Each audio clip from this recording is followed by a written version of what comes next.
வணக்கம். இன்னைக்கு வந்து பார்த்தீங்கன்னா, ஒரு 3000 வாட் பிஎல்டிசி மோட்டார் தான் சர்வீஸ்க்கு வந்திருக்கு. மோட்டாரில் என்ன கம்ப்ளைண்ட் அப்படின்னா, போரில் 400 அடியில் இறக்கி கொடுத்துருந்தோம். 2.5 வருஷத்துக்கு முன்னாடி நம்ம ஃபிட் பண்ணது தான்.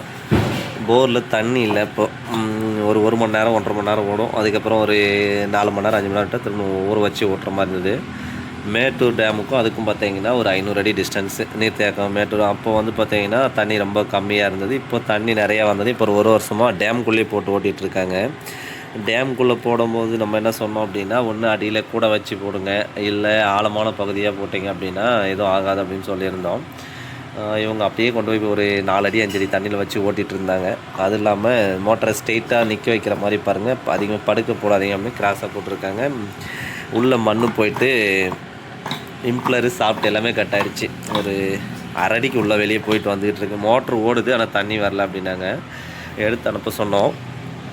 இங்கே பாருங்க, மோட்டாரில் அடியில் அப்படியே மீன் குஞ்சுங்க அப்படியே மாட்டி நசுங்கிறது அப்படியே இருக்குது. எதுவுமே க்ளீன் பண்ணாமல் அப்படியே அனுப்பியிருக்கேன். ஒரு 10 குஞ்சுக்கு மேலே இருக்குது. சுற்றியும் ஃபுல்லாக உள்ள ஆயில் கேப்போட இதில் எல்லாமே மீன் தான் இருக்குது. சேரும் இருக்குது. இது ரப்போ பார்த்தீங்கன்னா ஒரு 300 ml பிடிக்கிற அளவுக்கு அடியில் கப்பு இருக்கும். அது ரப்பாவே சேர் தான் இருக்குது. இந்த கேப்பில் பார்த்தீங்கன்னா தெரியும். சேத்துல கொண்டு போய் வச்சுருக்காங்க. மோட்டர் இந்த மாதிரி வச்சா வந்து பார்த்திங்கன்னா தாக்கு பிடிக்காது. இப்போ இந்த பம்ப் எப்படி வேலை செஞ்சாலும் 5000க்கு மேலே கண்டிப்பாக செலவு. ஏன்னா கம்ப்ளீட்டாக உள்ளே இருக்கிற ஒவ்வொரு இம்ப்ளரும் வந்து பார்த்தீங்கன்னா கப்பு ப்ளஸ் இம்ப்ளரோட 400 to 450 ரூபா வருது. சாஃப்ட்டு புஷ்ஷு கப்ளிங்கு எல்லாமே செட்டோட பார்த்தீங்கன்னா உறைஞ்சி ஓடி எல்லாமே தேஞ்சு போயிருக்கு. அதனால் வந்து பார்த்திங்கன்னா எல்லாத்தையும் பிரித்து இப்போ வேலை செய்ய போகிறோம். என்னென்ன போயிருக்குன்றது உள்ளே பார்ப்போம். பம்பு ஃபுல்லாகவே பிரித்தாச்சு. உள்ளே ஃபுல்லாக மணல் தான் இருக்குது. பார்த்தீங்கன்னாவே தெரியும், ரொம்ப மணல் இருக்குது. அது இல்லாமல் இந்த சென்டர் சாஃப்ட்டோட எல்லாமே பாருங்கள் எப்படி உறைஞ்சி ஓடி இருக்குன்னுட்டு ஏதோ த்ரெட்டு போட்ட மாதிரி ஆயிடுச்சு. இதில் மேலே இருக்கிற புஷ்ஷுமே வந்து பார்த்திங்கன்னா ஃபுல்லாக அடி வாங்கியிருக்கு. இம்ப்ளர் ஃபுல்லாகவே தூளாக போயிருக்கு. இங்கே எந்த இம்ப்ளருமே யூஸ் ஆகாது. உறைஞ்சி ஓடுறது ஒரு பக்கம், எல்லாமே தூளாகி போயிடுச்சு. கம்ப்ளீட்டாக வந்து போயிடுச்சு. கஸ்டமர்கிட்ட பேசி பார்ப்போம். புது பம்ப் வாங்கினாவே இதை விட ஒரு 2000-3000 தான் சேர்ந்தாகும்.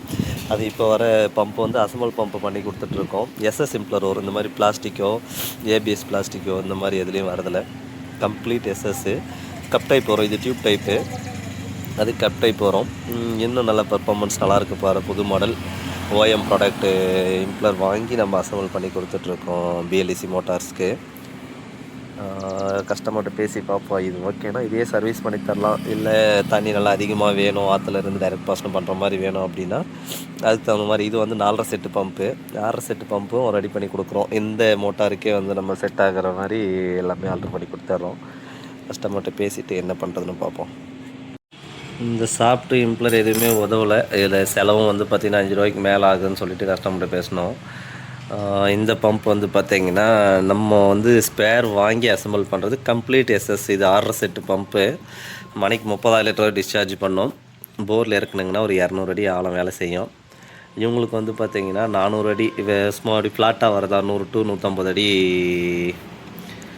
டிஸ்டன்ஸ் வந்து இப்போ இருக்கிற கண்டிஷன். பின்னாடி போச்சுன்னா ஒரு 300 to 400 அடி வரைக்கும் போகணும். மேடு வந்து பார்த்திங்கன்னா அந்த 400 அடிக்கு போச்சுன்னா அப்படி ஸ்லோப்பாக ஒரு 20 to 30 அடி மேடு வரும். 2.5 இன்ச்சு பைப்பில் தண்ணி நிறையா வர மாதிரி வேணும் அப்படின்னாரு. இந்த இது இப்போ நம்ம அசம்பிள் பண்ணியிருக்கோம் இந்த பம்பை.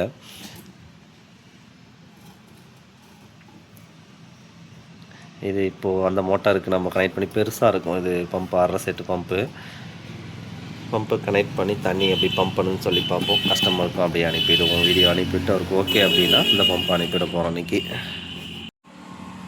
பம்ப் வந்து ரெடி ஆகிடுச்சு. மோட்டார் வந்து உள்ளே சவுண்டு வருதுன்னு சொல்லிவிட்டு அடியில் ஃபஸ்ட்டு கழட்டணும். கழட்டினதில் பாருங்கள் எவ்வளோ பெருசு சங்கு இருக்குன்னுட்டு. இந்த சங்கு வந்து டைரெக்டாக போகிறதில்ல. இது ஒரு 3 mm தான் இருக்குது. இந்த ஹோல்ஸு பேக் சைடில் இருக்கிறது ஏருக்கான ஹோல்ஸு. இது வந்து பார்த்திங்கன்னா ஒரு 16 mm லேட்டரல் பைப் சைஸ், சொட்டு நீர் பைப் சைஸ்க்கு இருக்குது. இது வந்து டைரெக்டாக உள்ளே போகிறதில்ல. கஸ்டமர் சில பேர் கேட்பாங்க, இது எப்படி இவ்வளோ பெருசு இருக்குது அந்த சின்ன ஓட்டைக்குள்ளே போச்சு அப்படின்ட்டு. இது வந்து ஒரு பூச்சியோட முட்டை தான். இது உள்ளே போயிட்டு அது முட்டை வச்சு டெவலப் ஆகி இந்த இது உருவாகிறது. இது எப்படி தெரிஞ்சுக்கிட்டோம் அப்படின்னா, நிறைய இடத்துல டேமில் ஆற்றுக்கு ஓரத்தில் இருக்கிற கிணறுல போடும்போது இந்த மாதிரி கம்ப்ளைண்ட் 1-2 வரும். அங்கே இருக்கிற வயசானவங்க வந்து சொல்கிறதுனா அது பூச்சி வந்து சின்னதாக தொடப்பூச்சி சைஸ் தான் இருக்கும். அது முட்டை போட்டு டெவலப் பண்ணி அதுக்கப்புறம் இது வளர்ந்து இந்த மாதிரி ஆகும், அது டைரெக்டாக உள்ளே போக வாய்ப்பே கிடையாது அப்படின்னு சொன்னாங்க சில இடத்துல கேட்கும்போது. அதுக்கப்புறம் தான் தெரிஞ்சுட்டு இந்த மாதிரி கம்ப்ளைண்ட்டும் வருது. இவர் வந்து கூட வச்சு தான் போட்டார். கூட வந்து ஒரு 1 இயர் ஆனதையும் எல்லாம் பிச்சுட்டு போயிடுச்சு மூங்கில் கூட. அதனால் இந்த மாதிரி இவருக்கு இந்த கம்ப்ளைண்ட் வந்திருக்கு. இப்போது ஒன்ஸ் பம்பையுமே எல்லாமே கம்ப்ளீட்டாக செக் பண்ணிடலான்னு சொல்லிட்டு எல்லாம் பிரித்து க்ளீன் பண்ணிவிட்டு ஃபுல்லாகவே வந்து பார்த்திங்கன்னா ஒரு 1/2 கிலோ சேர் இருந்திருக்கும் இதுக்குள்ளே. இந்த சேர், இந்த சங்கு உள்ள மீன் குஞ்சுங்க வேறு நிறையெல்லாம் இறந்து கிடந்தது. எல்லாத்தையும் எடுத்துகிட்டு இப்போ க்ளியர் பண்ணியிருக்கோம். இந்த பம்பை கனெக்ட் பண்ணி தண்ணி எப்படி பம்ப் பண்ணுதுன்னு பார்த்துட்டு கஸ்டமருக்கு அனுப்பிட போகிறோம். பம்பு மாற்றியாச்சு, டெஸ்டிங் போட்டிருக்கோம். வெயில் டல்லு தான், 4 மணி டைம். இப்போது ஆன் பண்ண போகிறோம். தண்ணியோட ப்ரெஷர் எப்படி வருதுன்னு சொல்லிட்டு பார்ப்போம். 2 இன்ச் டெலிவரி போட்டிருக்கோம். நல்ல ஃபோர்ஸ் வரும். இது ஒரு 5 அடி 6 அடி அடிக்கும். ஆனால் அதுக்குள்ளே ட்ரம்மில் தண்ணி காலியாகிடும். 3 அம்சம் போகுது, 3-4 அம்சம். ஓகே, நன்றி. அடுத்த வீடியோவில் சந்திப்போம். பாய்.